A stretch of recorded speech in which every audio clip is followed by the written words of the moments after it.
Ça fait Chaim. Chaim, c'est que n'importe quelle chose qui vient, tu sais que c'est Akadosh Baruch Hu qui l'a envoyé. Il n'y a pas monsieur, il n'y a pas le tribunal, il n'y a pas la police, il n'y a pas le voisin, il n'y a pas ça, il n'y a rien. Il n'y a que Hachem, c'est tout. Tu n'as affaire qu'avec Hachem. Alors ça s'appelle que tu as un rapport vivant avec la situation. Maintenant, si tu as un rapport de cause à effet avec la situation, ça s'appelle un rapport mort. C'est un rapport de mort. C'est-à-dire que ça n'a aucune utilité. Pourquoi maintenant quelqu'un il marche et on lui met un PV parce qu'il parle au téléphone dans la voiture, par exemple. Et l'autre aussi il parle, on ne lui met pas. Qu'est-ce qu'il y a eu? Alors si tu dis, voilà, c'est ce policier, il était mal luné, ou parce que maintenant ils ont besoin des impôts, ils ont besoin d'argent, ou n'importe quoi. Alors ça s'appelle une interprétation, un rapport mort avec les choses.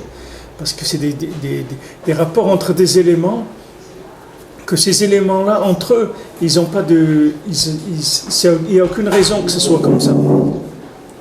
Tandis que quand maintenant, tu as une asagat elokut, c'est-à-dire que tu sais discerner que cette chose-là, elle est envoyée par Hachem, alors ça s'appelle Atem advekim b'Hachem elokechem, chaim kulechem hayom. C'est-à-dire que vous êtes vivant toute la journée. Vous êtes vivant toute la journée parce que vous avez des rapports vivants avec le monde. Tandis que celui qui a un rapport de cause à effet, ça s'appelle des rapports morts. Des rapports morts parce que c'est de la matière avec de la matière. Il n'y a pas de présence divine. Si tu dis que maintenant la voiture ce matin elle n'a pas démarré parce que hier tu as oublié de faire ça, ou parce que ça c'est des rapports morts. C'est-à-dire que c'est des rapports de matière à matière. Et ça s'appelle mort. Maintenant, quand tu sais que c'est Hachem qui veut comme ça, donc ça s'appelle rapport vivant. Ce qu'il a dit hier, Rabbi Nathan, et même avant, il a beaucoup été mechazek sur l'ignan d'étudier Pirkei Avot, parce que c'est très... Le Pirkei Avot, c'est mamash nifla meod. Tu vois qu'il donne une clé ici, Rabbi Nathan, et il ouvre, il dit que mamash, c'est une masechet kdosha, le Pirkei Avot. C'est quelque chose de nifla meod. Parce que ça a été mis dans Nezikin. C'est dans le traité de Nezikin, dans les Mishnayot de Nezikin, Pirkei Avot. Tu te demandes quel rapport ça avec Nezikin? Ça n'a aucun rapport avec Nezikin, les Pirkei Avot. Je dis que oui, parce que maintenant, Pirkei Avot, c'est Ishtalshelut de la Torah. Que Moshe il a reçu Messina, il a donné à Yeshua, etc. C'est-à-dire on t'apprend que si tu veux vivre la Torah, il faut que tu ailles chercher ceux qui ont reçu la Torah. Parce que la Torah, c'est pas une science, ça ne s'apprend pas dans les livres. La Torah, ça s'apprend par des chamim, par du shimouch. Et s'il n'y a pas shimouch de la Torah, tu vis pas la Torah. Et non, pourquoi ça a été mis dans les Nezikin? Parce que de la même manière qu'il y a les malchut de Gdusha, que c'est Shem Havaya, qu'il y a 4 malchuyot de Gdusha, il y a Arba Malchuyot de Sitra Harak, c'est Arba Avot Nezikin. Alors c'est pour ça que ça a été mis dans le traité de Nezikin, pour que tu saches que d'un côté, tu as besoin de recevoir la Torah par la Ishtalshelut, de la transmission des Tzadikim, et deuxièmement, tu dois faire attention aux Nezikin, c'est-à-dire à tous les Mazikim qu'il y a dans l'Olam. Et tous les Mazikim qu'il y a dans l'Olam, ce sont des kohot qui vont commencer, depuis les philosophes qui vont commencer à amener dans le monde des idéologies qui sont néged la présence d'Hachem, c'est-à-dire ils se sentent l'obligation d'expliquer des choses, mais sans mettre la présence d'Hachem. Et ça c'est la première chose. Et après, de là, il va découler des modes de vie, que ces modes de vie-là, ils vont être des modes de vie qui vont fournir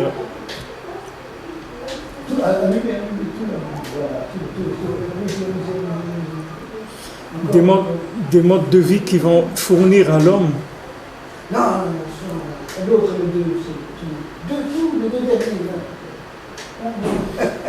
qui vont fournir à l'homme des façons de voir la vie, que ces façons de voir la vie, c'est des façons de voir la vie morte. C'est-à-dire que quand maintenant quelqu'un il a perdu son travail, ou il a trouvé un travail, ou il s'est passé une chose, si maintenant il ne sait pas que c'est Hachem qui fait ça, alors il a un rapport mort avec la vie, parce que c'est un rapport de cause à effet, c'est-à-dire que c'est un rapport des gens qui se battent, s'il connaît quelqu'un, alors il va l'introduire, il va pouvoir avoir le travail, et s'il ne connaît pas quelqu'un, il n'aura pas le travail, et s'il n'est pas introduit, il n'arrivera pas à vendre, tout ça c'est des rapports morts. On va dire ça donne que la personne elle est morte, elle n'est pas vivante, elle n'a pas un rapport vivant avec le monde. C'est comme s'il mange du manger qui est mort, dans lequel il n'y a rien, il n'y a pas de vitamines, il n'y a pas de vitalité dedans. Maintenant, quand quelqu'un il a une approche de la vie, que cette approche de la vie elle est morte, c'est-à-dire c'est une approche de cause à effet, alors lui-même il s'appelle mort. C'est-à-dire qu'il n'a pas de simcha, il n'a pas de triout, il n'a pas d'énergie, de gdusha. Il n'a que des rapports morts avec les choses. Mais si quelqu'un il a des rapports avec le monde, qui est un rapport vivant, que le Baal Shem Tov il dit, moi je ne veux pas garder l'argent d'aujourd'hui pour demain, je ne veux pas vivre avec l'argent d'hier. Parce que l'argent d'hier, c'est l'argent qui est mort, au point de vue Ashgacha. C'est de l'Ashgacha d'hier, c'est pas de l'Ashgacha d'aujourd'hui. Moi, je veux Ashgacha d'aujourd'hui. C'est-à-dire, moi, je veux que ma parnassa, Hachem, il me la donne aujourd'hui, et que je le vois aujourd'hui. Rabbi nous dit que dans l'Yan Parnassa, tu vois Hachem, parce que c'est Panim el Panim. Quand tu reçois la parnassa, c'est Hachem, Vatanoten lahem et Ochlam be'ito. On dit, les yeux de tous, ils sont tournés vers toi et toi tu leur donnes leur nourriture dans le moment. C'est-à-dire, quand tu leur donnes dans le moment, alors ça fait une connexion parce que tu vois Hachem. Tu vois Hachem parce que maintenant tu attendais quelque chose et Hachem il te l'a donné. Au moment où il te l'a donné, tu le vois. Tandis que maintenant, si tu as du stock, tu n'as pas besoin d'abord de chercher Hachem. Puisque maintenant tu as du stock, tu es tranquille, tu n'as pas de besoin de chercher, tu as du stock. Donc tu vas utiliser ce que tu as en stock, tu as des économies ou tu as de l'argent de côté. Donc aujourd'hui tu n'as pas gagné, tu vas prendre sur le compte, etc. Il n'y a aucun problème. Mais ça c'est un rapport qui est mort, ce n'est pas un rapport vivant. La Torah c'est pareil, tu as de la Torah en stock, tu connais des choses, tu connais des qu'est-ce que tu as besoin aujourd'hui? Tu as besoin de quoi? Tu n'as besoin de rien du tout. Tu as besoin de faire ce que tu dois faire, mettre les tefilines, etc. Mais tu n'as pas besoin aujourd'hui de chercher. Tu as besoin de chercher maintenant un contact avec Hachem. Tu n'as pas besoin, tu as du stock dans la Chorma. Dans ta Chorma, tu as stocké des connaissances. Donc ces connaissances-là, elles font que tu n'as pas besoin aujourd'hui de chercher. Mais si maintenant tu te dis Hachem, la position d'Hachem aujourd'hui, elle est unique, c'est une position de la Shrina qui n'a jamais existé. Donc maintenant, j'ai un devoir de chercher aujourd'hui. Si je veux me connecter, il faut que je me lève tôt. Il faut que je me lève à Chatzot, il faut que je me lève avant à Alot HaShachar, si je veux trouver une connexion avec la Shrina. Sinon, ma connexion avec la Shrina, ça va être une connexion qui est réchauffée, préenregistrée. Des données qui sont déjà là. Alors maintenant, le rapport avec ça donne un rapport de Torah qui est répétitif comme ça. Et après, ça devient répétitif, ça devient même rébarbatif après. Et après, on va aller chercher la vitalité dans les clipotes. C'est tout à fait normal, parce que maintenant, ce rapport-là avec la vie, c'est un rapport de clipa. Le rapport avec la vie, qui est un rapport d'utilisation de la chorma qui est en stock, ça même, c'est un rapport de clipa. Parce que c'est une yédia qui a été stockée. Maintenant, cette yédia aujourd'hui, elle ne vaut rien. La yédia que tu as appris quelque chose la semaine dernière, ça ne vaut rien du tout cette semaine. Aujourd'hui, ça y est, le monde il a avancé, le monde il a bougé, tout a avancé. Tu vois bien, physiquement, tu vois que ton corps il se métamorphose chaque jour. Chaque jour, ton corps il change. Depuis que quelqu'un a un bébé jusqu'au jour où il rentre dans sa tombe, il change chaque jour, son corps il change, il évolue. Tu regardes une photo de toi il y a 6 mois, tu vas voir qu'il y a quelque chose qui s'est passé. Toi, tu n'as rien vu, mais tu vas voir qu'il y a Macho Ouzaz, il y a quelque chose où ça a blanchi, où ça a jauni, mais il y a quelque chose qui s'est passé. Ça ça stagne pas, il y a une vie, il y a une évolution. Maintenant, la Rochniut, elle bouge. Il y a une présence d'Hachem chaque jour. Il y a des appels. Kolium, c'est écrit qu'il y a une bat kol qui sort. Chaque jour, il y a une bat kol qui sort. Et pourquoi il y a une bat kol qui sort? C'est dans Pirkei Avot, il dit pourquoi? Pour que maintenant les gens ils cherchent chaque jour. Et dit alors ici j'ai entendu une bat kol il y a 1 mois ou il y a 6 mois. Alors on dit, mais cette bat-kol-là d'il y a 6 mois, elle est plus aujourd'hui, elle est plus à jour. Et il faut Khadash aujourd'hui. C'est ça qu'il dit, Atem advekim b'Hashem Elokechem, chaim kulechem hayom. C'est ça votre vie d'aujourd'hui, c'est que vous êtes d'avouk b'Hashem Elokechem. C'est-à-dire que tu as des asagot et lokut. Tu sais comment être masig Hashem dans les midot. C'est ça la vitalité. La vitalité d'un juif, c'est que maintenant il est masig Hashem dans les mesures qu'il y a. Chaque jour avec ses mesures. Aujourd'hui, il fait un peu plus froid, il fait un peu plus chaud, il y a un peu plus de soleil, un peu moins de soleil, un peu comme ci, un peu comme ça. Tu vois, toute la nature, Hachem, il fait que les jours ne sont pas répétitifs.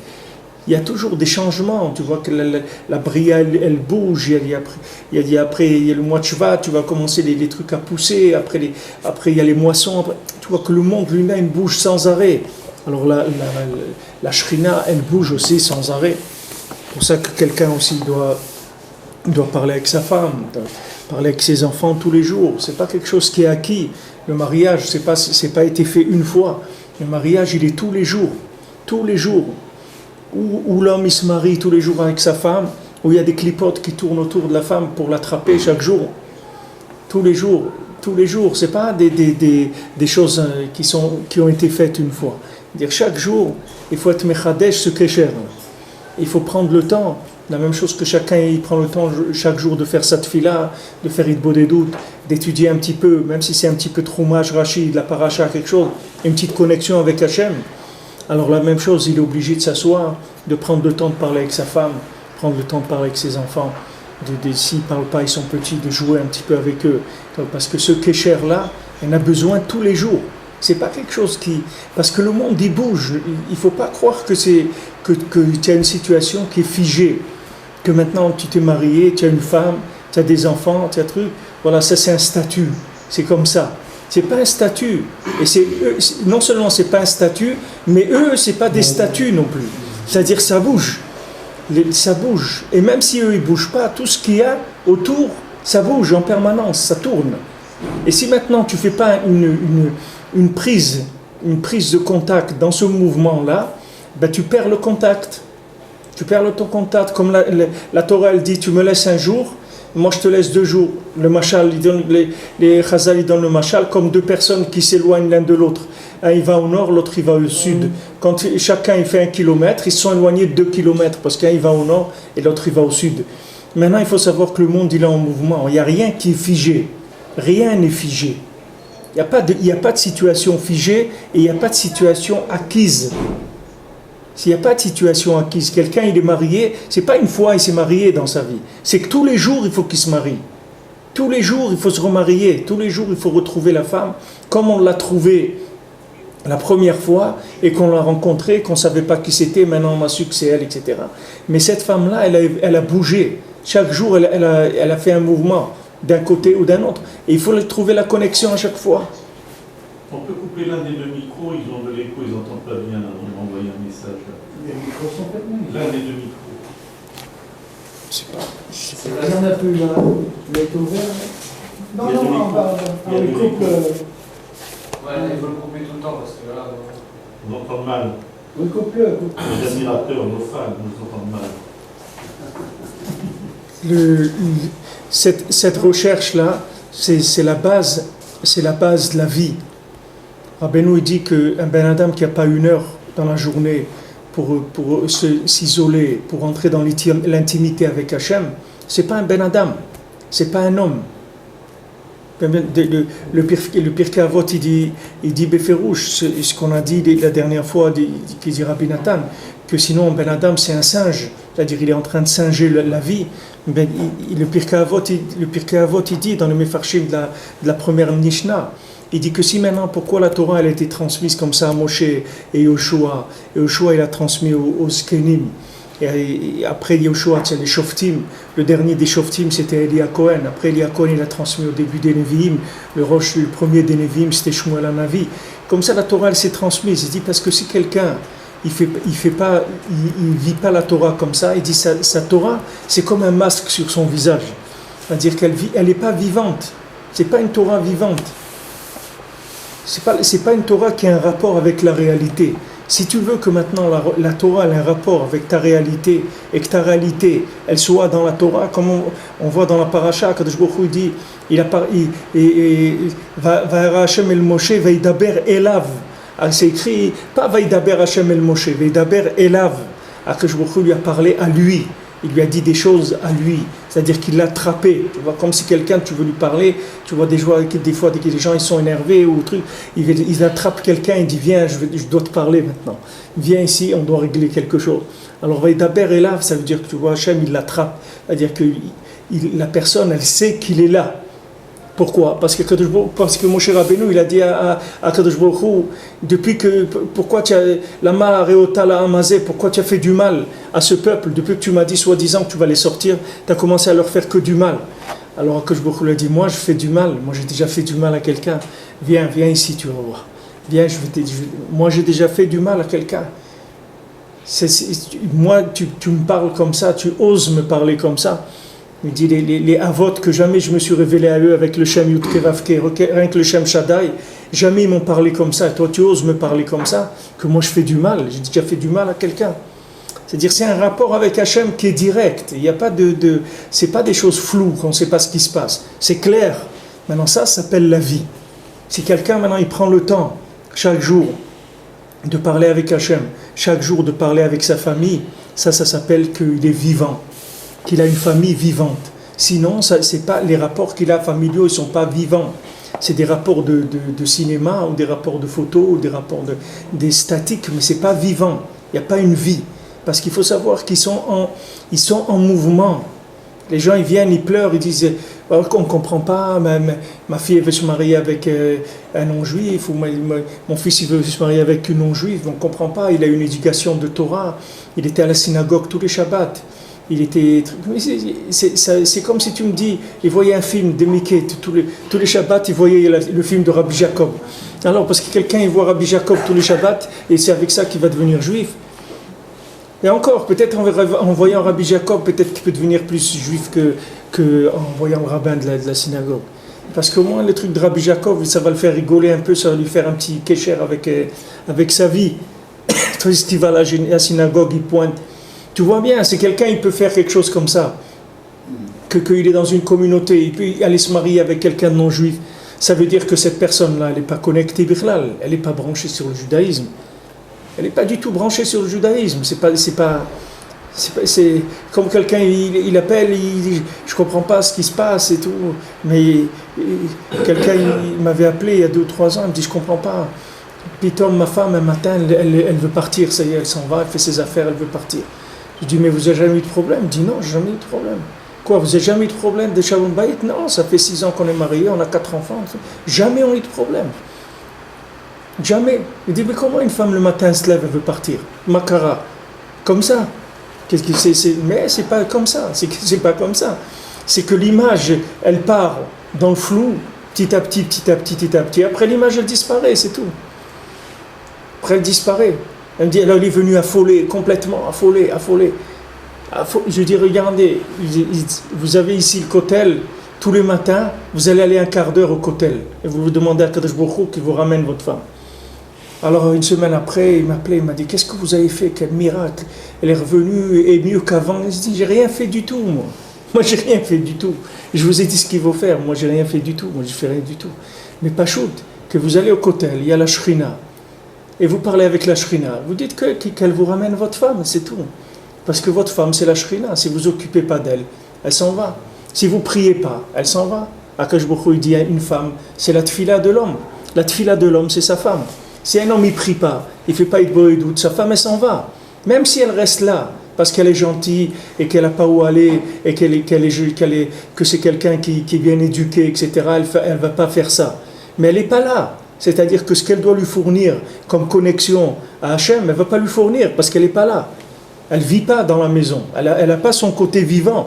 Elle n'a qu'un côté extérieur. Ça, c'est Atem advekim b'Hashem Elokechem, Chaim kulechem hayom. Et il ne faut pas laisser passer un jour, ou 2 jours, ou une semaine, ou un Shabbat. Il faut tous les jours. Le Kesher, c'est chaque jour. Sinon, ça s'en va. C'est des distances. Et après, c'est dur de reprendre. Il faut travailler. Et c'est ça qui amène toutes les disputes et tous les yanim et toutes les incompréhensions. Parce qu'il y a des écarts qui se font. Et à un moment, on ne sait plus du tout dans quelle position on se trouve. Et quand on parle, l'autre, il ne comprend rien. Parce qu'il n'est plus là-bas. Il n'est plus à l'endroit où on l'a laissé la dernière fois. La dernière fois, on a eu une discussion. Comme des gens disent, oui, on a bien discuté pendant les fêtes à Sukkot. Tu dis, mais attends, mais depuis Sukkot, regarde qu'est-ce qui s'est passé dans le monde. Tu crois que c'est une fois tous les 3 mois pendant les Chagim et tout, mais c'est tous les jours, tous les jours. Un enfant, c'est la même chose, tous les jours. C'est pas une fois de temps en temps, tous les jours. Sinon, Pitom, un jour, il dit, ouais, mais il est parti, tu te rends compte ce qu'il a fait? Mais comment c'est possible, un jeune comment mon fils, la synagogue, les tefs tous les jours et tout, comment il part comme ça avec une goya et tout? Mais ton fils, tu t'es jamais occupé de lui. Qu'est-ce que tu veux de lui? Qu'est-ce que tu veux de lui? Qu'est-ce que tu veux de lui? Qu'est-ce que tu peux lui demander? Tu as un olam de clipotes qui tourne là, Arba Malchouyot de Sitra Achara qui sont en train de tourner toute la journée pour essayer d'attraper les gens, toute la journée. Toute la journée, ils essayent d'attraper les Neshamot Israël. J'ai vu dans Internet une vidéo comme ça dans YouTube. Je ne l'ai pas ouvert parce que c'était pas... Mais c'était le titre de la vidéo. Il disait, qu'est-ce qu'on veut comme cadeau de Noël? Un juif.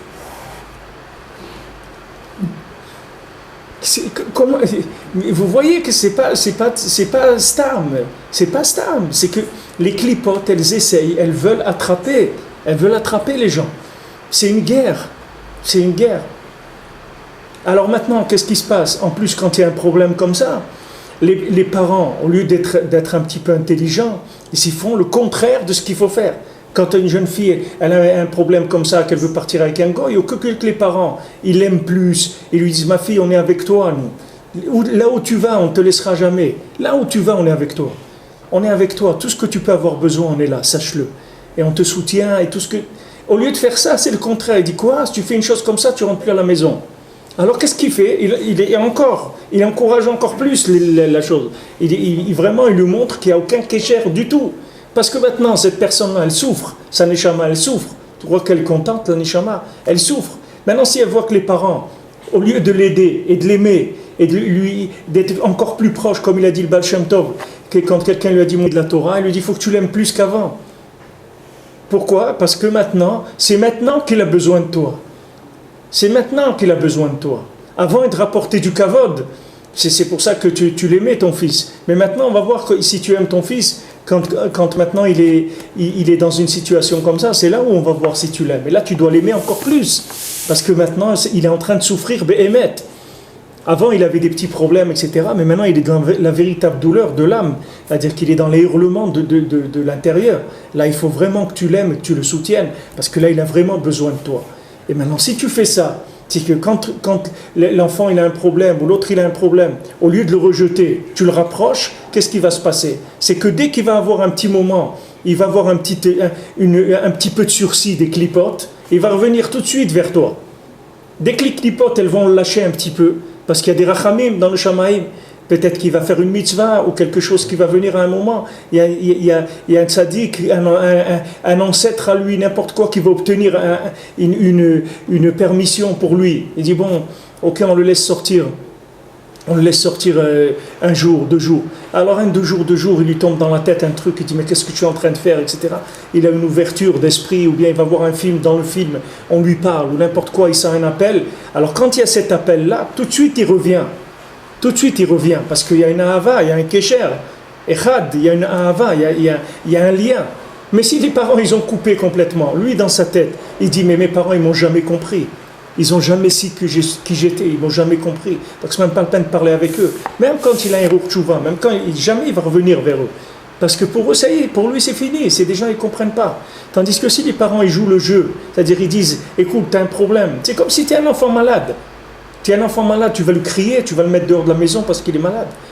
C'est vrai que c'est un problème, tu dois aller amener le médecin, tu dois acheter des médicaments, il ne peut pas aller à l'école, il faut faire des mots d'excuses, il faut faire du rattrapage, n'importe. C'est vrai que c'est un problème, mais tu ne vas pas le mettre dehors parce qu'il est malade, tu vas lui en vouloir parce qu'il est malade. Tu vas t'occuper de lui. Tu lui dis, regarde, de quoi tu as besoin, mon fils? Au contraire, c'est écrit la Shrina. Elle se trouve à la tête d'un malade, quelqu'un qui est malade. La Shrina, elle est avec lui. Elle lui dit pas, bon, tu es malade. Moi, je prends qu'on n'est pas aux Jeux Olympiques. On ne prend pas que les gens qui sont en forme. Au contraire, quelqu'un il est malade, on va l'assister. On va être à côté de lui. C'est des choses simples, mais c'est la plupart des gens, ils sont à l'envers complètement. La plupart des gens, ils ont des réactions qui sont à l'envers. Il faut des rachamim. Regarde, Akadosh Baruch Hu, il est avec nous dans la galoute où on est. Akadosh Baruch Hu nous a jamais abandonnés.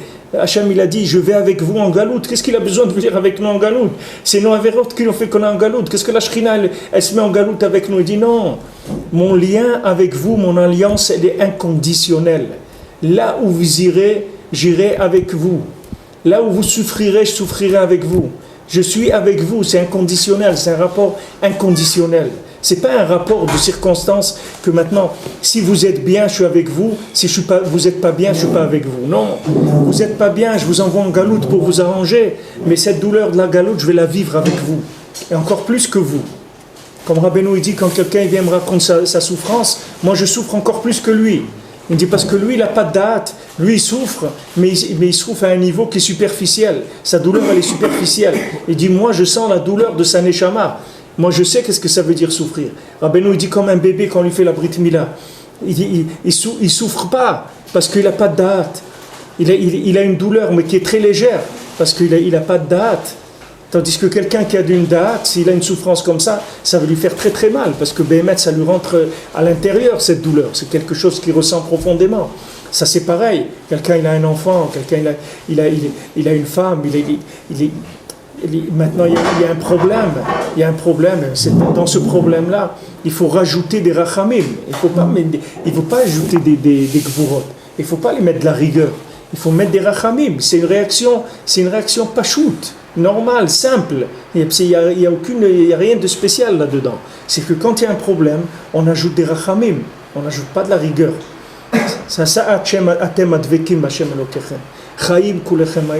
Tu t'y dis non. Comme Rabbi Nathan dit, pourquoi ils ont mis Pirkei Avot dans Nezikin? Pour savoir que tout notre inyan, il est alloué dans le shalom. Toute la saga Telokut, elle est louée dans le shalom. De ne pas être mazik mon chaver. Qu'est-ce que c'est le plus grand nezek du chaver? C'est pas que je lui cassais son appareil photo ou ses lunettes. C'est pas tellement ça le nezek. Le nezek, c'est que j'ai créé un froid entre lui et moi. C'est ça le vrai nezek. C'est pour ça que le Pirkei Avot il est dans Masechet Nezikin. Pour te dire que le nezek, c'est pas ce que tu vois Neziké Mamon. Comme Rabbi Nathan, il va loin. Il te dit, tu as un problème d'argent avec ton chaver, laisse tomber l'argent. Laisse tomber, qu'ils prennent l'argent. Oublie, laisse tomber, qu'ils prennent l'argent. Mais de rester chaver avec lui, c'est plus important que l'argent.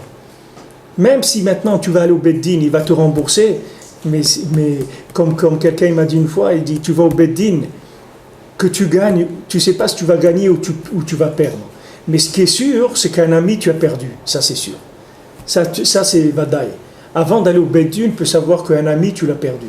Maintenant, si tu gagnes l'argent, tu perds l'argent, ça, on ne sait pas. Mais l'ami, tu l'as perdu, ça, c'est sûr. Alors maintenant, les gens ils disent, ouais, mais moi, c'est mon argent, etc. Mais tu ne sais pas ce que cet ami-là, il t'apporte par rapport à l'argent. Tu ne sais pas ce que tu gagnes de lui par rapport à l'argent. Parce que si maintenant, cette personne-là, c'est un ami à toi, tu as un rapport tellement proche avec lui, ça veut dire que maintenant, c'est une connexion qui est indispensable pour toi pour recevoir de Sagot et Lokut. C'est-à-dire c'est une partie de toi-même que tu as besoin du rapport avec lui pour comprendre qu'il y a Hachem dans le monde. Et maintenant, le Yetzirah, il vient mettre des mazikim, c'est-à-dire ils sont mazik à travers les Neziké Mamon pour maintenant créer un froid entre les gens. Parce que quand il y a ce froid, la personne ne peut plus communiquer, elle ne peut plus s'alimenter. Et qu'est-ce qu'elle perd? Elle perd des kélim. C'est-à-dire que ces récipients, ils deviennent plus petits. Et quand ces récipients ils sont plus petits, il ne peut plus voir Hachem comme avant. Et si quelqu'un il se dispute avec 1, 2, 3, 4, 5, 10 personnes, qu'est-ce qui se passe après? Après, il ne peut plus avoir conscience qu'il y a Dieu dans le monde. Il ne peut plus, parce que tout seul, c'est impossible. Il te dit Rabbi Nathan, tout seul, l'otov adam liot levado. Al ta'amin be'atzmecha al yom motecha, il dit Rabbi Nathan, jusqu'au ton dernier jour, ne sois pas ma'amin be'atzmecha, ne sois pas ma'amin que tout seul tu peux arriver. C'est impossible. Tout seul tu peux pas arriver. Tu peux pas arriver tout seul. Donc maintenant, quand il y a une épreuve entre des amis, ce qu'il faut viser tout de suite, c'est de préserver le shalom. C'est une attaque du shalom. C'est pas l'argent le problème. Ou l'autre il veut me construire un balcon sur ma tête, ou il m'a emprunté la perceuse, il me l'a pas rendue. C'est pas ça le problème. Le problème véritable, c'est que là, il va y avoir une épreuve de shalom. Et si maintenant j'arrive pas à passer à shalom cette épreuve-là, alors j'ai perdu un ami. Qu'est-ce que c'est j'ai perdu un ami? Ça veut dire j'ai perdu une âme cette âme-là, j'en ai besoin pour avancer. C'est pas maintenant c'est pas de l'amour philosophique ou de philanthropique, c'est pas ça du tout. C'est technique. C'est maintenant j'ai une chaîne. Il y a une chaîne. Chacun c'est un maillon. J'ai perdu un maillon, j'ai perdu la chaîne. La chaîne, au lieu qu'elle fasse maintenant 1 mètre, elle fait plus que 50 cm. Maintenant, je ne peux plus travailler de la même manière. Et si encore j'ai un problème, elle va se réduire à 20 cm. Et après, je vais rester un maillon. Je ne suis plus une chaîne, je suis un maillon, c'est tout. Un maillon ne peut rien faire du tout. Après, il va aller se connecter à des gens qui sont vides. Pourquoi? Parce que de la connexion, il en a besoin.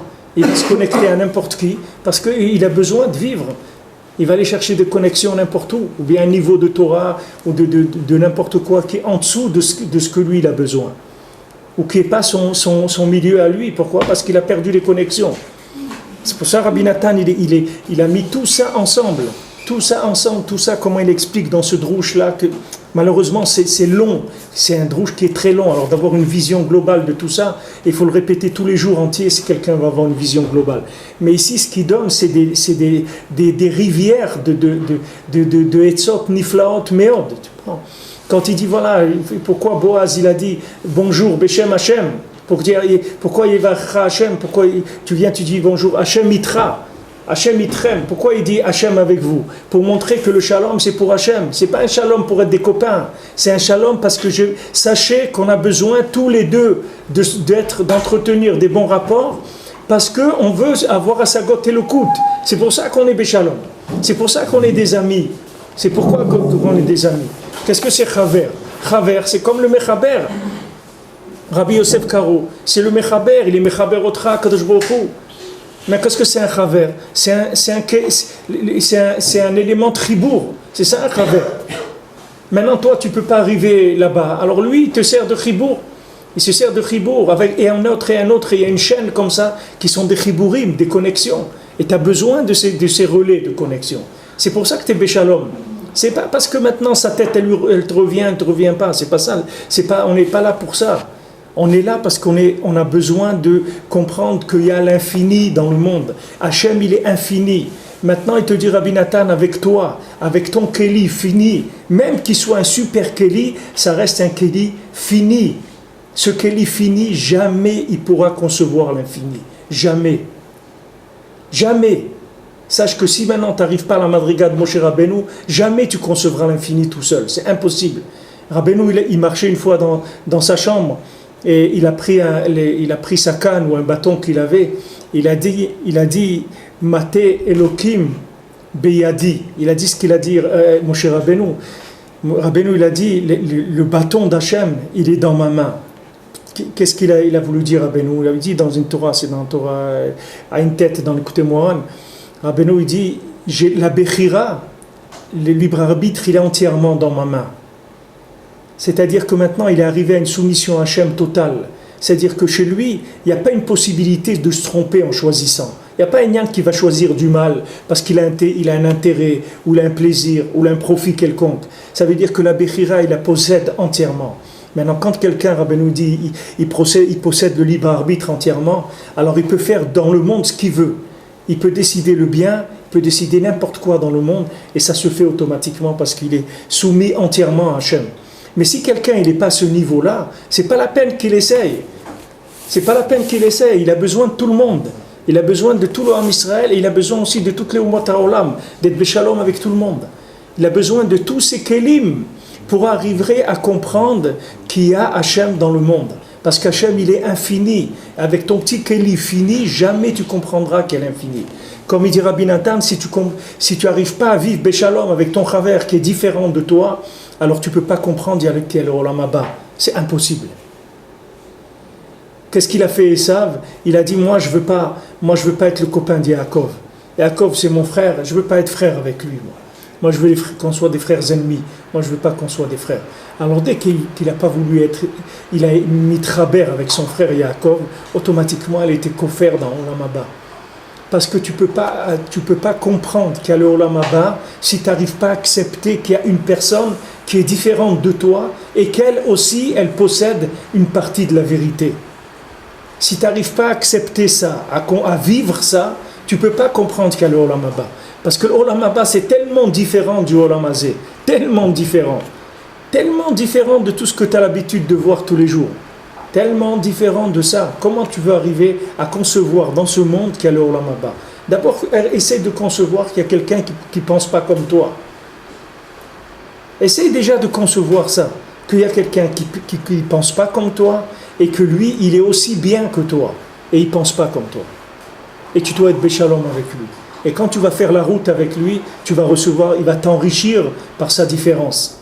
Et si tu connais une deuxième, et une troisième, et une quatrième, et une cinquième, et plus tu vas être mechoubar avec des gens qui sont différents, et plus tu vas grandir, parce que tu vas concevoir la vérité en facettes beaucoup plus riches. Tandis que toi, tu as une facette, c'est tout. Tu n'en as pas plus. Et encore une, si tu as une, c'est déjà nifla. Parce que la plupart des gens, ils ont même la leur, à eux, ils l'ont pas. Ils sont paumés complètement. Mais disons, quelqu'un, il est cachère, il est bien juif cachère, même s'il est bien cachère, tout ce qu'il faut, il a une facette. Et avec une facette, tu ne peux pas concevoir l'Olam Haba. C'est impossible. Pour concevoir l'Olam Haba, il faut des gvanim, il faut plusieurs couleurs, il faut des choses qui soient différentes, des aspects différents. Alors maintenant, quand il y a shalom entre tous ces gens-là, alors tu vois, le cerveau de la personne grandit. Il a des concepts d'Hachem qui sont larges. Il dit, c'est vrai, Hachem il est là et il est là-bas. Eliyahu vient une Brit Mila ici, en même temps une Brit Mila à New York, il est là-bas aussi, et il y a une Brit Mila à Paris, il est aussi là-bas, et il peut être dans plusieurs endroits en même temps. Pour arriver à rentrer ça, cette notion-là, il faut que tu acceptes qu'il y a des gens qui sont différents de toi. Et tu sois béchalom avec eux. Tu acceptes la différence. Ce n'est pas de la tolérance, c'est que tu acceptes qu'il y a des gens qui ne pensent pas comme toi, et ce qu'ils pensent, c'est vrai aussi. Et ils ne pensent pas comme toi. Et ça va t'enrichir ton Kéli. Et ça va te donner Chaim. C'est ce qu'il dit ici, Chaim kulechem hayom. Parce que maintenant, tu comprends qu'il y a Hachem dans un verre de café, qu'il y a Hachem dans le travail, qu'il y a Hachem à la maison, qu'il y a Hachem dans la tefila, que Hachem il est partout. Comment tu veux comprendre qu'il y a Hachem qui est partout si maintenant une autre personne, tu penses que lui, Hachem, il n'est pas avec lui, parce que lui, il ne pense pas comme toi?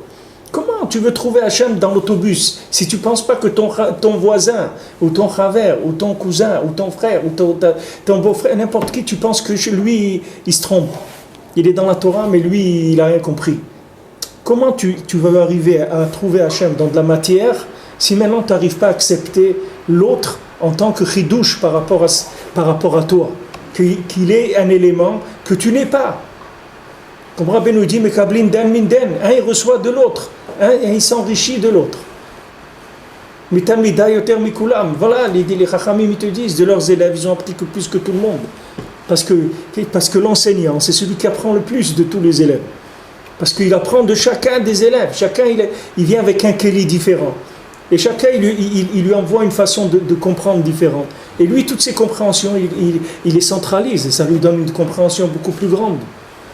Là, ici, il parle du Pirkei Avot, Rabbi Nathan, et Bémet, c'est Kedai, si quelqu'un il veut rentrer dans du moussar amiti, pas du moussar qui est dur, et du moussar qui soit... Et il dit plus là-bas, dans le Pirkei Avot, je ne sais pas si c'est le... Non, c'est dans le Pirkei Avot, il dit là-bas que Bémet, tous les sfarim de moussar qu'il y a dans le monde, de juifs et des non-juifs, ils viennent du Pirkei Avot.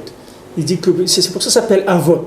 Avot, parce qu'il y a des toldot, parce qu'il y a des toldot. Pour ça s'appelle Pirkei Avot. Avot, ça veut dire c'est Av, c'est le père de tout ce qu'il y a comme façon de penser dans le monde. Pour ça, Rabbi Nathan, il te dit, Beferouche, ça s'appelle Chokhmat Tata'a, Pirkei Avot. C'est Chokhmat Tata'a. Voilà la façon de penser d'un juif. Pourquoi maintenant le Pirkei Avot, il te mélange la vie des enseignants avec leur enseignement? Pourquoi dire Ouhaya Omer? Pourquoi il te met celui qui était avec tout le temps? Il te ramène tout le temps la vie de celui qui va dire ce qu'il a à dire. Parce que c'est une Torah vivante. C'est une Torah, comme on dit, by the way, on the way. Il est en train de marcher, il est en train de vivre, et dans cette vie-là, voilà, il te dit ce qu'il a compris. Voilà ce qu'il a compris dans sa cordonnerie, ou dans son Beth Midrash, ou dans son Inyan, ou là-bas. Voilà ce qu'il a compris en vivant, voilà ce qu'il a découvert d'Hachem. Alors là-bas, il dit dans Pirkei Avot, les Mefarshim, ils disent que tous les moussars, des Yid ou des Goïm, ils viennent de Pirkei Avot. Tout c'est venu de là. C'est-à-dire que c'est la matrice à penser de toute l'humanité en moralité. Moralité, ça veut dire que maintenant, concept d'Hachem. C'est la matrice à penser.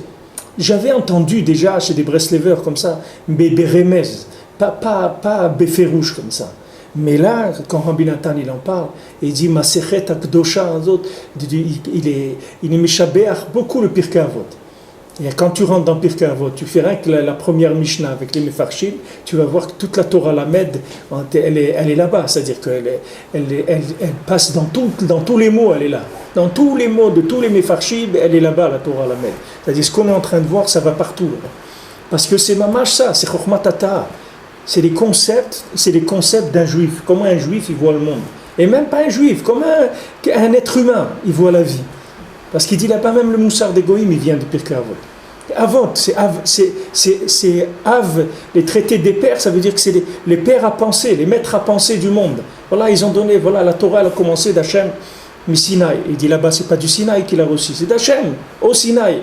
De là-bas, ça a commencé. Allez, tac, tac, tac, c'est descendu jusque dans les Ummot HaOlam. Il y a tout là-bas dans Pirkei Avot, il y a absolument tout. Et quelqu'un qui vit le Pirkei Avot aussi, c'est pas un lien de Sam de lire. Quelqu'un qui rentre dedans et qui le vit, ça ouvre des choses extraordinaires. Extraordinaires, parce que c'est des concepts, c'est pas des choses qui sont des concepts. Voilà comment on vit ça, voilà comment on ne fait pas comme ça, regarde comme ça, voilà comme ça. Aïn Tova, ça, des centaines et des centaines de concepts. Ces concepts-là, voilà comment un juif, voilà la tête d'un juif. La tête d'un juif, ce qu'il a dans son cerveau, c'est ça. Tu prends tout le Pirkei Avot, tu le mets en morceaux, tu le rentres dans ta tête, et tu vois avec, voilà, c'est un juif. Voilà comment il pense un juif, avec tout ce qu'il y a là-bas. C'est mamash et nifla meod. Vezu ambrele mille divrachot. Alors maintenant, il y en a qui ont dit que mille des avot, il y a mille des brachot. Il y a plusieurs, il y en a qui disent qu'ils veulent être un chassid. Si quelqu'un veut être un chassid, alors qu'ils connaissent bien les brachot. Zeprinat asagot elukut shezochim alidei avot shema tzadikei emet. Qu'est-ce que c'est maintenant les brachot? Les brachot, c'est les asagot elukut qu'on reçoit grâce aux pères qui sont les tzadikei emet. Shomrim lanu tochacha umusar. Que ces tzadikim, ils nous disent des remontrances et qu'ils nous disent de la morale. Shaliadam nimshach chesed. Que grâce à eux, il y a une bonté, il y a une miséricorde qui vient dans le monde. Et grâce à ça, on fait tomber les chokhmot risoniot, c'est-à-dire toutes les sciences profanes. Qui sont les 4 royautés de la Sitra Chara, du côté négatif. Qu'ils sont mazike alma, c'est-à-dire destructeurs du monde. Donc c'est pour ça qu'il a dit que les Chazal, ils ont dit que quelqu'un il veut être un chassid, qu'il apprenne mille des avot, ou mille des brachot, ou mille des nezikin. Pourquoi ils ont mis? Lui, il te dit Rabbi Nathan, voilà, toutes ces choses-là, c'est la même chose. Toutes ces inyanim-là, c'est la même chose. Mille des avot, c'est les tzadikim, qu'ils vont te donner à Sagot et Lokut. Maintenant, mille des brachot, c'est les brachot, ça veut dire c'est le shefa qui descend par Sagot et Lokut. Quand tu vois le Pnei Hashem, alors ça fait descendre le Sheva dans le monde, c'est-à-dire quand tu fais la connexion de la chose avec la présence d'Hachem, c'est ça la bracha. Tu manges un fruit, tu fais la bracha, tu fais révéler la spiritualité qu'il y a dedans avec la bracha. Bracha Shadashon Amshacha. Et mille des nezikin, c'est parce que maintenant ça te protège des mazikin, c'est-à-dire de ces arba malchuyot de Sitra Chara, qui veulent être mazik, c'est-à-dire qui veulent donner des concepts qui sont des concepts de Sitra Chara. C'est ça notre lutte. Notre lutte, elle se trouve dans le concept. C'est-à-dire chaque fois qu'on a un problème de comportement, le comportement il découle d'un concept qui ne va pas. C'est pas le comportement lui-même. Le comportement, ça a été que le résultat d'une déviation. Il y a eu un moment une déviation dans la tête. Cette déviation-là, elle entraînait après un maasé, que ce maasé, il est rare. Comme Esav. Comment Esav, il est arrivé à une déviation de ne pas croire dans l'Olam Haba. Esav, c'est le fils de Yitzhak. C'est pas, maintenant, il n'est pas né. Il est pas né dans la paroisse de Chambéry. C'est le fils de Yitzhak. C'est le fils de Yitzhak Avinu. Il a grandi chez Yitzhak Avinu. Comment maintenant il est coffert dans l'Olam Haba? C'est parce que maintenant, dans le concept, il y a quelque chose, dans sa conception de la vie, il y a quelque chose qui n'était pas en place. Maintenant, sa conception de la vie, elle est difficile, c'est vrai. C'est-à-dire que c'est vrai que Esav, il n'a pas la vie facile, parce que Esav, c'est un concept féminin, c'est pas un concept masculin. Esav, c'est un spécialiste de la matière. C'est un spécialiste, c'est Esav, c'est Asso, c'est-à-dire c'est des mains, il y a Daïm, il y a des Esav. C'est-à-dire c'est un homme, comme on dit, un homme de main. C'est-à-dire que c'est un homme que lui, sa vie, c'est les mains. C'est-à-dire que lui, il sait tout agencer ce monde. Il sait faire des choses, construire des choses, manipuler des choses, faire des découvertes scientifiques, des inyanim et tout. C'est ça qu'il sait faire, c'est ça sa spécialité. Maintenant, cette spécialité, elle est niflaméode, parce qu'elle permet à arriver à des asagot elokut, si elle est connectée avec Yaakov.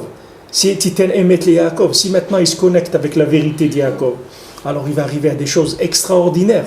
Parce que maintenant, le savoir-faire avec la tête, c'est niflaméode, parce que tu peux arriver à vraiment des asagot elokut.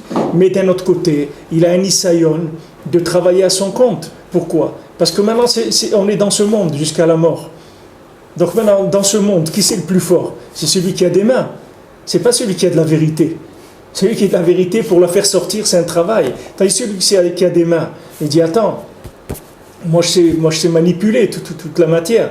C'est moi qui vais te donner à manger, c'est moi qui vais te donner le confort. Si tu as un livre devant toi, c'est grâce à moi. Si tu n'avais pas découvert l'imprimerie, comment tu aurais un livre devant toi? Comment tu pourrais faire des tefilines? Comment tu pourrais faire? Tu pourrais même pas faire les mitzvot. Donc tu vois bien que tout le kiyom des mitzvot, il y a quelque chose de maasé. C'est-à-dire qu'il faut des yadaïm. Donc lui, il voit que dans ce monde-là, il a des mains, c'est-à-dire il est capable de faire. Et ça, c'est ça son épreuve. Et ça le trompe énormément. Ça le trompe énormément, parce que maintenant, quand il a vu qu'il était capable de faire, il va chasser, il sait se débrouiller, etc. Il dit, qu'est-ce que je vais me prendre ce truc de Yaakov? Je vais aller me prendre moi un paquet avec Yaakov, que lui est en train d'étudier la Torah. Qu'est-ce que je vais me mettre à l'entretenir, etc. Je vais faire ma vie tout seul, c'est tout. Alors maintenant, dès qu'il s'est déconnecté de Yaakov, qu'il n'a pas voulu accepter le émet de Yaakov, c'est devenu une bête sauvage, c'est devenu un moins que rien. Parce que tout ce qu'il a, ça n'a de valeur que s'il se connectait à Yaakov. Maintenant, nous, dans la Torah, c'est la même chose. C'est la même chose, c'est exactement pareil. Si maintenant quelqu'un ne cherche pas la connexion au tzaddik Haemet, le tzaddik Haemet, c'est le tzaddik de la vérité. Si quelqu'un dans sa avodat Hashem ne cherche pas la connexion avec Yaakov, avec le tzaddik Haemet, maintenant tout de suite il va passer dans Esav. C'est-à-dire il va passer dans la manipulation, même de la Torah. Mais ça c'est une Torah de manipulation. C'est pas une Torah de dvekut b'Hashem. C'est pas une Torah qui l'amène à Yirat Shamayim. C'est pas une Torah qui lui donne un profit personnel. C'est une Torah qui va lui permettre de vivre dans ce monde, c'est tout. Mais c'est pas une Torah de Olam Haba. Une Torah de Olam Haba, c'est que si tu vas chez Yaakov qui va te donner la Torah du Olam Haba. Parce que lui, il sait qu'il y a un Olam Haba. Parce que Yaakov, c'est le vrai Bechor. C'est lui le vrai Bechor, c'est Yaakov. Le Bechora, c'est parce qu'il a le Sechel chez Eshbekol Davar. Alors il a le Bechor, il est Bechor. Bechor, ça veut dire Pishnaim. Il reçoit deux choses. Qu'est-ce qu'il reçoit? Il reçoit Olam Hazeh et il reçoit Olam Haba. Dans chaque chose. Chaque chose qu'il voit, il voit deux mondes. Il voit dans une chose, il voit en même temps la manifestation matérielle et en même temps la présence d'Hachem dans la chose. Donc chaque chose qu'il voit, elle est ambivalente. Il ne voit jamais quelque chose comme étant de la matière. Chaque chose qu'il regarde, tout de suite, il voit le sechel qu'il y a dans la chose, c'est-à-dire comment cette chose-là, c'est un moyen de connexion à Hachem. Et ça, il n'a pas ça. Et ça, il n'a pas ça. Et ça, c'est le Bechor de Klippa. C'est-à-dire que lui, il sait comment, quand tu vois une chose, tu peux tirer un plaisir de cette chose-là. Comment tu peux tordre la chose pour en faire un art du plaisir. Comment Hachem il a donné du manger pour te nourrir, que ça va dans des tripes, dans des boyaux, des trucs. Tu mets un bout de pain avec un concombre, comme dit Rabbeinu, c'est un bon manger. Non, il a fait l'art de la table, l'art de la cuisine, avec des inyanim et tout. Mais bon, j'ai pas besoin de ça. Ça s'appelle Bechorat Klipa. Ça s'appelle le Sechet de la Klipa. Le Sechet de la Klipa, c'est comment aller tordre la chose qui est simple pour en faire un culte, pour en tirer un plaisir extraordinaire. Avec une table nifla et des goûts et des inyanim extraordinaires. Mais moi j'ai besoin de manger un bout de pain. Qu'est-ce qu'il a besoin de tout ça? Comme un petit garçon d'Eretz que je vous ai raconté, il est venu à Ouman et il avait ses copains de France qui sont venus pour Rosh Hashanah. Il dit, alors il y a ses copains de France, ils l'ont invité là-bas à manger et il est venu manger. Et à la table, il n'y avait que des frites et des trucs, des chips, des bislis, des chocolats et des gaufrettes. Alors il a demandé à son père, papa, il n'y a pas du manger un morceau de pain? Il n'y a pas un morceau de pain à manger? Parce que pour lui, tout ça ne s'appelle pas du manger. Pour lui, manger, c'est un morceau de pain avec du hummus, avec un peu de fromage ou n'importe quoi. Mais c'est tout, c'est ça le manger. C'est ça le manger. Comme Rabbeinu dit, quel tava il y a? Se nourrir, il faut se nourrir, oui. Avoir des enfants, il faut avoir des enfants. Alors, de quoi vous parlez de la Tahava? C'est quoi la Tahava? La Tahava, c'est une invention de Esav. C'est-à-dire, c'est maintenant, puisque maintenant, il s'est déconnecté de Yaakov. Donc maintenant, il a fait une sublimation de la matière, mais pour la matière, pas pour autre chose. C'est-à-dire pour le plaisir. Donc, qu'est-ce qu'il a fait? Il a développé maintenant un maximum la matière avec la Chokhmah, pour comment arriver à tirer un plaisir de cette chose-là. Mais cette chose-là, elle n'a pas été donnée pour le plaisir, elle a été donnée pour une fonction, pour te permettre d'être dans ce monde, ce que tu dois être pour avancer, pour trouver Hachem. Alors il t'a donné de la nourriture pour que tu fasses des brachot, et tu t'enrichisses en sauce de Kedusha. Il t'a donné une femme pour que tu fasses un yichud avec les olamot elyonim et les olamot tachnonim, et que ce yichud, il sorte des enfants. Tout ce qu'Hachem t'a donné, c'est que des moyens pour arriver à te connecter à l'infini. Et lui, qu'est-ce qu'il en a fait? Une sublimation du plaisir. Ces éléments-là, il les a traduits en sublimation du plaisir. Il a fait des systèmes. Alors quand un juif, il tombe là-dedans, mais c'est terrible. C'est terrible pour lui. Parce que lui, le juif, c'est un spécialiste de la sublimation. C'est celui, il a ça naturellement. Il n'a pas besoin de se casser la tête. Alors quand un juif, il tombe là-dedans, comme il a dit Rabbeinu ici, comment la Shrina, elle crie, elle pleure. Où t'es parti? Je t'ai donné des machines, des outils tellement perfectionnés. Où c'est que t'as été? Où t'as été avec ça? Ça que tu étais pour malhérer, disait Rav Chaikin, ça que tu étais pour malhérer. Où c'est que tu as été? Où tu t'es perdu dans ce monde-là? Alors tout ça, c'est venu parce que Esav, il s'est déconnecté d'Yaakov, c'est la même chose. Chacun, quand quelqu'un il se déconnecte du tzaddik, quand quelqu'un se déconnecte de la nekuda de tzaddik, comme Rabbeinu dit que chacun il a une nekuda de tzaddik, que Amer Kulam tzaddikim, tout l'homme Israël c'est des tzaddikim. Dès que quelqu'un se met en marloquette avec quelqu'un d'autre, il perd une conception de la vérité, il perd une richesse de la vérité, il s'isole, il se diminue. Et quand il se diminue, qu'est-ce qu'il va faire? Il tombe dans l'état avot, c'est tout. Parce qu'un homme, il a besoin de vitalité. S'il ne tire pas la vitalité de l'infini, il faut qu'il tire la vitalité dans le plaisir. Il n'y a pas autre chose dans le monde. Ce n'est pas la peine de chercher midi à 14h, il n'y a pas. Il y a ou l'infini ou le plaisir, c'est tout. Il n'y a rien d'autre. Les deux, c'est des plaisirs. Même l'infini, c'est un plaisir. Mais c'est un plaisir qui est sublimé, c'est un plaisir de Olam Haba. Et sinon, comme on dit, le plaisir c'est Shabbat, c'est Olam Haba. Et sinon, il y a le plaisir de la matière. Mais il n'y a pas entre les deux. Ça n'existe pas entre les deux. Entre les deux, il n'y a pas. Le pouvoir, où il est Hachem, où il est dans la matière. Mais entre les deux, il n'y a pas de zone qui est neutre. Où on fait passer d'un côté, où on fait passer de l'autre côté. Maintenant, Esav, s'il se soumet à Yaakov, il aura une vie extraordinaire. Ça sera l'homme le plus heureux de la terre. S'il se soumet à Yaakov. Et s'il ne se soumet pas à Yaakov, il va être malheureux. Il va se battre, il va être malheureux. Et il va avoir des journées difficiles et des choses pénibles. Tout ça, toutes ces choses pénibles viennent de quoi? Qu'il n'est pas chaim kulechem hayom. Il perd la notion de sublimation de la vie de tous les jours. C'est-à-dire, il perd la connexion de tous les jours. Même s'il sait plein de choses, même s'il est chacham gadol dans la Torah, c'est pas important. Il perd la vitalité de la chose. Il perd la connexion au Ensof. C'est ça le problème.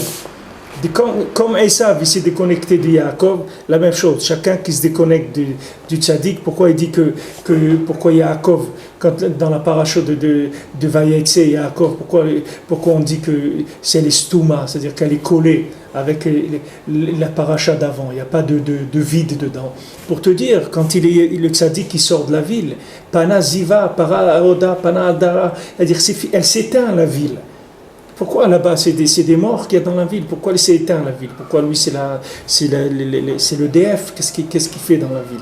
Non, mais c'est lui qui donne la possibilité de se connecter au Ensof. C'est lui qui donne un sens à la vie. C'est lui qui donne un sens à la vie.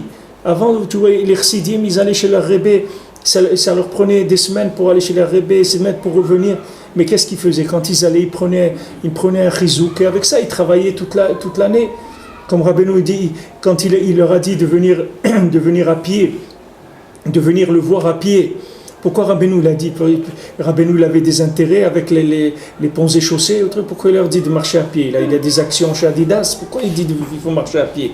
Pourquoi venez chez moi à pied? Parce que les raglines, tu mets ta ken malchut. Quand tu vas à pied, chaque pas que tu fais, tu mets ta ken malchut. C'est-à-dire que maintenant, chaque pas que tu fais pour aller chez le tzaddik, tu mets ta ken atzmecha, toutes tes midot et tout le olam, toute la matière, tu l'inclus dans cette nessia vers la nekudat haemet. Alors Rabbi Nathan, il a demandé à Rabbeinu, et pour revenir chez soi aussi, il faut revenir à pied. Rabbeinu lui a dit, pour revenir chez soi, et revenir en courant. Pourquoi? Pour être mekayem les etzot qu'on a pris chez le tzaddik, pour aller tout de suite travailler avec la lumière qu'on a pris chez le tzaddik. On a envie tout de suite de se mettre au travail, de faire avodat Hashem. Il dit quand on va à pied, et qu'on revient, on revient en courant. Parce que Rabbeinu leur a dit, moi si j'avais un rav comme vous avez, moi j'aurais été à pied chez lui. Il leur a dit comme ça. Il leur a dit, et quand je serais parti de chez lui, je serais parti en courant pour aller vite chez moi pour faire avodat Hashem. Parce que qu'est-ce que les gens ils allaient chercher chez le tzaddik? La connexion, c'est tout. La connexion, tu t'es allé mettre les Yaakov. Pourquoi il a dit les Yaakov et pas Esav? Ça c'est Hachem qui met ça dans l'Olam. Il y a un céder dans l'Olam comme ça. Ça veut dire que Esav, en se soumettant à Yaakov, il reçoit une ékouda de Emet qui va sublimer toutes ses mains. Toutes ses mains, et elles vont sublimer. Au lieu que ce soit des mains qui soient dans la matière, dans le cambouis, c'est des mains qui vont Vayada Vemuna. Ces mains vont se lever dans la Emuna. C'est-à-dire qu'il va inclure toute la matière dans la Emuna, dans le Ensof. Et ça, c'est valable pour tout le monde. Chacun par rapport au tzaddik qui s'appelle Esav. Chacun par rapport au tzaddik qui s'appelle la matière.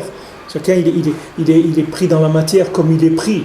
Et par rapport à son chaver aussi, parce que son chaver, il n'a pas le même Yetzirah que lui. Il nous a dit Rabbi Nathan, il a appelé Sichotaran. Rabbi nous dit chacun, il a une apicorson différente de l'autre. Et chacun, il a une nekuda tzaddik. Chacun, il a fait la Brit Mila, et avec sa Brit Mila, une nekuda tzaddik, qu'il a une alliance avec Hachem sous un nom qui est différent. Et quand tu reçois de lui, tu reçois un enrichissement de la vérité. Et si tu te mets en marloquette avec lui, tous les deux, on perd une partie du concept de la vérité. C'est pas gratuit qu'on en a besoin de cette vérité. Parce que si on n'a pas une connexion avec cette vérité, on tombe dans les plaisirs, dans l'état à vote du Olam Hazé. On n'a pas tellement le choix. Il ne faut pas croire que c'est comme on dit, pour la beauté du monde, pour n'importe quoi. C'est pas pour la parure du monde. C'est parce qu'on a besoin, parce que c'est comme ça que le monde est structuré. Et on ne peut rien faire. Hachem, il l'a fait comme ça, le monde. Il a pris le Emet, il a mis Chalek. Dans chaque individu, il a un petit peu de Emet. Un petit peu de Emet, plus un petit peu de Emet, plus un petit peu. Ça donne un concept qui est déjà quelque chose, qui te permet de sortir d'une mauvaise mida. Tu vois, de sortir une mauvaise mida, tu vois les lettres qu'il a écrites Rabbi Nathan, tu vois les Breslevers quand ils s'écrivaient entre eux. Tu vois comment il disait écris, pourquoi tu n'écris pas une lettre, pourquoi tu m'écris pas une lettre. Bon, aujourd'hui, Baruch Hashem, il y a des moyens de communication qui sont beaucoup plus développés, mais à leur époque, ils s'écrivaient des lettres. Il disait, mais pourquoi ça fait un mois que tu ne m'as pas écrit? Tu vois Rav Shmuel Horowitz, comment il l'écrit. Il dit, comment vous ne m'écrivez pas pendant un mois ou 2 mois? Mais qu'est-ce qui se passe? Pourquoi vous m'écrivez? Parce que ceux Kesher qui avaient des Mirtavim, c'était ça leur vie. Ils étaient en connexion avec les lettres qui s'écrivaient. Nifla, les lettres c'est Nifla, ça donne la vie. Je vous avais raconté, il y avait c'est Zachar Atov Yitzhak Besançon qui nous racontait ça, il y avait quelqu'un, il était pendant la Deuxième Guerre mondiale, il était au front, et il recevait une lettre de sa mère tous les jours. Mais sa mère, elle était morte. Sa mère, elle est morte. Elle a laissé 300 ou 400 lettres à sa voisine, avec les dates de chaque jour. Elle lui écrivait à son fils une lettre chaque jour. Et lui, il recevait une lettre de chizouk de sa mère tous les jours.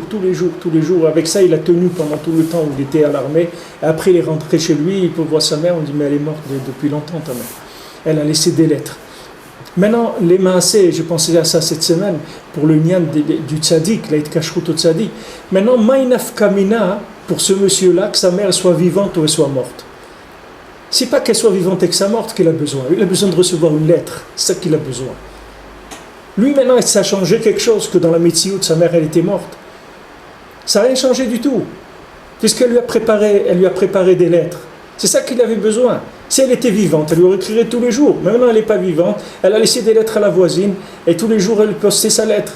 Donc pour lui, ça ne change rien que sa mère était vivante ou elle était morte. Parce que sa mère, elle était toujours vivante, puisque c'est ça qu'il avait besoin d'elle. Le tzaddik, c'est la même chose. Il te donne une Torah qui, tous les jours, il t'envoie une lettre. Tous les jours, il te parle à travers son enseignement. Donc ce que tu as besoin, toi, c'est ce qu'il a à te dire. Ce n'est pas de le voir, de voir quelqu'un. Ce n'est pas ça que tu as besoin. Tu as besoin maintenant, tous les jours, de recevoir les codes d'accès pour les connexions. C'est ça que tu as besoin. Tous les jours, renouvelle le code d'accès. Si tu n'as pas les codes d'accès, tu ne rentres pas. Donc c'est ce que tu cherches. Maintenant, tu as dit qu'il te donne ça. Ça s'appelle qu'il est vivant. Maintenant, même si ton voisin, c'est un grand rave, et quand tu lui parles, il ne peut pas te donner une lettre tous les jours de mise à jour par rapport à ce que tu as besoin. Ça ne s'appelle pas qu'il est vivant pour toi. Pour qu'il soit vivant, ça veut dire qu'il faut qu'il soit chaver, mechoubar, qu'il y ait un chibour quelque part. À ce moment-là, ça y est, la Torah elle est vivante. Tu commences à voir autre chose de ce monde, complètement autre chose. C'est ça que c'est un machal où on peut voir qu'est-ce que c'est le lien du tzaddik haemet. Que le tzaddik haemet, c'est pas le corps qu'on a besoin. On a besoin que maintenant, chaque jour, on reçoive une lettre de lui. Il y a un Baruch Hashem Alim la Troufa, c'est les rêves de Rabbi Nathan, vous voyez là-bas, celui qui fait Alim la Troufa tous les jours, il va voir que c'est un courrier, tous les jours il reçoit un courrier, il va lui parler, et des fois ça fait peur, mamash, comment c'est mekouvan, tellement précis par rapport à la vie de la personne, c'est tellement précis, c'est incroyable. Voilà, c'est avec ça il communiquait les gens. Et Rav Levi Yitzhak qui dit dans une lettre, il écrit à Rav Vassilski, il lui dit, sache, il lui dit, je ne sais pas pourquoi tu essaies là de ne pas écrire. Moi, je t'écris et tu ne me réponds pas. Je ne sais pas, l'Yetzirah, il ne te laisse pas écrire. Il lui dit, mais sache que si tu écris régulièrement, tu verras, toutes tes midotes, tu vas les arranger. Toutes tes midotes. Tu vas arranger toutes tes midotes, rien que par les lettres, en écrivant. Parce que ce kécher là, que tu as avec quelqu'un, que tu l'écris, ou tu lui envoies un petit mail ou un truc tous les jours, ce kécher là, ça fait que la personne, sa nekudat tzadik, il te la donne. Il te permet d'utiliser sa nekudat tzadik. Et encore quelqu'un d'autre, une autre nekudat tzadik. Et encore quelqu'un d'autre. Et toute nekudat de tzadik, qu'est-ce que te permet? Te permet d'arranger tes midot. C'est-à-dire d'avoir des mesures qui sont plus adaptées à recevoir l'infini. Avec ça, et ça, et ça, et ça. Ça y est, tu as des mesures plus grandes. Tu peux capter l'infini. Et là, quand tu captes l'infini, tu sors de tes bêtises, tu sors de ta folie. Mais tout seul, jamais tu peux sortir de ta folie. Ta folie, elle est en toi, elle est là. Ta folie et toi, c'est un. C'est toi, c'est tout. Tu peux te tourner dans tous les sens, ça ne sort pas. Tu peux bouger, astiquer dans tous les sens, ça ne bouge pas. Pour sortir de ta folie, tu as besoin que ton kéli, il grandisse. Il soit plus grand. Que ta nekudat tzadik, elle s'alimente avec celui-là, avec l'autre, avec l'autre, avec l'autre. Et avec la nekudat tzadik, beklaliut. De tout l'âme Israël. Mais chacun, avec sa nekudat tzadik, t'en as besoin. Et à ce moment-là, ton kéli, il est plus grand. Et ça y est, tes bêtises, tu les jettes tout de suite. Parce que ton esprit l'a grandi. Donc quand tu vois quelque chose que toi-même, tu sais que c'est des bêtises, tu ne peux pas t'en débarrasser. Pourquoi? Parce que tu es petit, tu ne peux pas lutter contre ça. Tout seul, tu ne peux pas lutter contre ça. L'otov adam liot levado. Un homme tout seul, il est l'otov. L'otov, c'est pas bon. Il faut qu'il soit connecté. D'abord se marier et après avoir des chaverim avec qui il parle d'Avodat Hashem. Tu vois, tout le Zohar, il est plein de ça. Il se voit et il s'arrête. Il dit, viens, on va dire des divrei Torah. Viens, on va dire des divrei Torah. Qu'est-ce qu'à Sagat et le coup tu as eu aujourd'hui? Qu'est-ce que tu as vu? Il dit, voilà, j'ai vu un oiseau. Et cet oiseau, je lui ai posé une question pour savoir qu'est-ce qui allait se parler dans les galiotes. Et il a fait tomber 3 plumes du côté droit, une plume du côté gauche. Et alors les 3 plumes du côté droit, il dit que c'était des galouillottes, qu'après Hachem il allait les retourner en chassadim pour en Israël et tout, tu vois. Après il comprenait pas, il a demandé à l'oiseau, et l'oiseau lui a dit des choses, il parlait avec les oiseaux, les Tanaïm. Et après ils sont réunis à 3 ou 4 et ils commençaient à discuter sur ça, et chacun il amenait des psukim, pourquoi ils faisaient? Parce qu'ils ont besoin, Même Rabbi Lazare, il a besoin de tous les autres, des Talmidim, tous les autres Haverim, des élèves de Rabbi Shimon, pour être massig, à Sagot et Lokut. Et pourtant, eux, Dieu sait s'ils étaient grands. Ils étaient très très grands. Tu le prends tout seul, il est très très grand. Afal Piken, il a besoin de celui-là et de l'autre pour élargir son kéli, pour arriver à comprendre l'infini. Tu veux rentrer dans une chorma infinie, tu as besoin de ça et de ça et de ça. Comme dans les Avdil, dans le business, tu vois, une société, si elle veut rentrer dans certains business, elle doit rentrer dans des structures de très grandes structures commerciales, sinon elle ne peut pas. Il y a des sociétés dans des bureaux partout dans le monde, elles ont des trucs partout. Si tu veux rentrer à faire un business qui soit international, tu es obligé de passer par ces gens-là parce qu'ils ont des structures que tout seul, tu vas perdre ta vie entière, tu ne pourras même pas le faire dans une ville. La structure qu'ils ont. Et ils ont une structure dans le monde entier. Tu veux un bureau au Japon, tu veux un bureau là-bas, tu as besoin de poster une lettre qui vienne d'Amérique, n'importe où. Il y a des structures partout dans le monde. Spirituellement, c'est pareil. Les gens, chacun il a sa spécialité. Et quand on est connecté, c'est Nifla Meod. Meod.